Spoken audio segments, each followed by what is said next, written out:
Hello there, my name's Caden Jansen, and I'll be talking a little bit about this hydraulic dovetail that we built for this gooseneck trailer.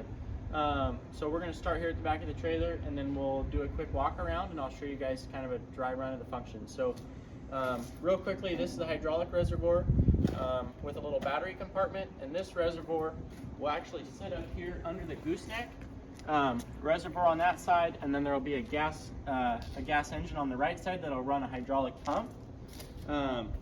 Moving back from the pump, so that engine will have electric start, and then it'll run a hydraulic pump that'll go to these hard lines.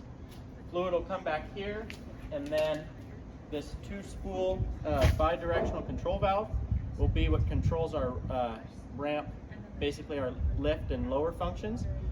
This will be mounted on the underside of the trailer, and then we'll have hydraulic hoses that run up in that tray and run to our hydraulic cylinder back there. Another added feature of this trailer is a hydraulic winch. So our gas engine will control both the lift and lock cylinders for the ramp, but it will also provide fluid flow to the hydraulic winch there.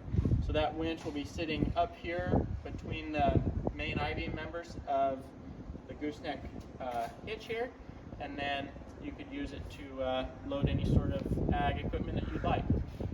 Moving back here, the operator would be standing.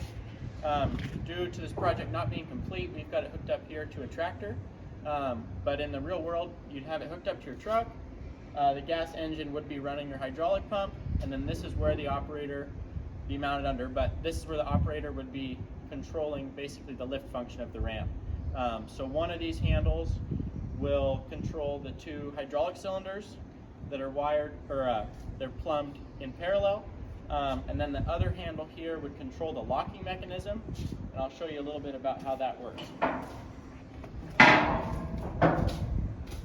So under here, we've got our hoses that go to our 5-inch lift cylinders, and so these two cylinders will control the raising and lowering function of the ramp itself, and then this small cylinder here, smaller than the other two, this is what will operate the in and out function for our locking pins. The cool thing about these pins is it provides a positive lock in both the up and down direction for the ramp, so when you're traveling down the highway, the ramp won't be relying just on the hydraulic cylinders. So this cylinder will be sitting in this tray, and then these bolts will go in those slots, and when the operator's ready, you show up somewhere, show up to a field or something, you'll raise the ramp up slightly. This cylinder would retract, and you'll pull the pins out of the inner and outer tubes there, and then they'll be in the retracted position, which will allow free motion for the hydraulic lift cylinders. And so we'll show you a quick little series of it going up and down.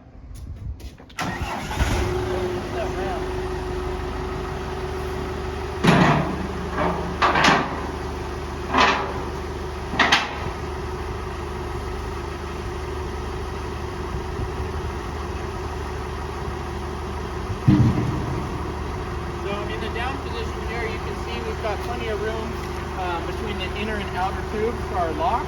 So the lock never moves. It's all contained up under the trailer. And then basically everything stays. You control everything with those two handles. And then load your piece of equipment. And then when you're ready, just raise it back up.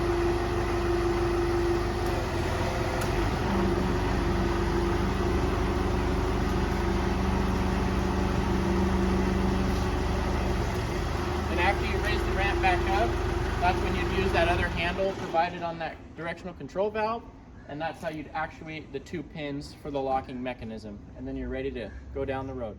Yeah. So here we have a little underview of the beaver tail moving upwards and downwards. That obviously is the downward position. When it goes to the upwards position, it allows us to get a good view of the locking mechanism housing. You can see those slots in there.